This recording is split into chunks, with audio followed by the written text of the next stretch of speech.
VIP 경로 입증할 녹취까지 나왔습니다. 국민의힘은 기어이 공범이 되려 합니까? 윤석열 대통령의 경로가 사실로 드러나고 있습니다. 공수처가 해병대 고위 간부의 진술과 함께 육성 통화 녹취까지 확보했다고 합니다. 언론 보도에 따르면 해당 녹취에는 VIP 경로에 대한 언급이 담겼습니다. 특히 녹취의 장본인이 김계환 해병대 사령관이라는 사실에서 놀라움을 금할 수 없습니다. 해병대 수사단을 이끌던 박정훈 대령이 VIP 경로서를 김계환 사령관으로부터 들었다고 주장한 이후 무려 9달 동안 김 사령관은 그런 말을 한 적이 없다고 발뺌해 왔습니다. 해병대 최고 지휘관이 국민을 속여오다 들통이 나버렸습니다. 군의 명예와 기강이 통째로 뒤흔들리고 있습니다. 이뿐이 아닙니다. 경로 현장에 있던 인사의 목격담이 여권 인사를 통해 언론에 보도되기도 했습니다.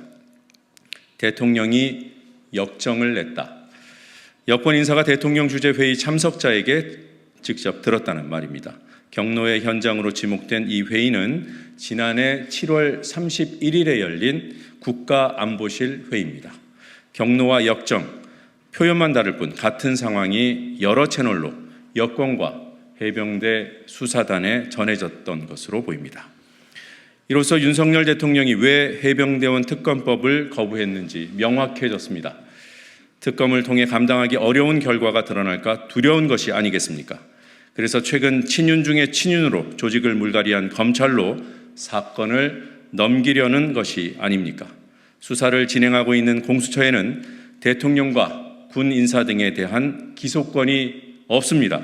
검찰이 사건을 넘겨받을 수밖에 없고, 그럼 검찰이 이 사건을 왜곡하고 공수처의 수사 결과를 부인할지 모른다는 우려가 나오고 있습니다.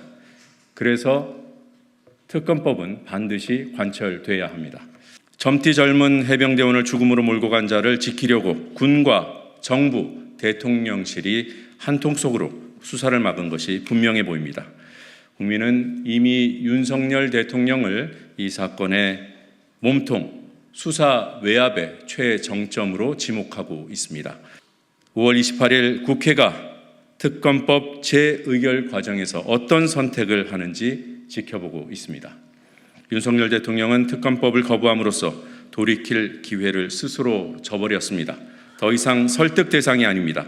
이미 민정수석 부활과 검찰 고위 간부 인사로 자신이 숨을 요새를 구축하고 있습니다. 이번에는 박근혜 문고리 3인방으로 불리던 정호성 전 청와대 비서관을 대통령실로 불러들였습니다.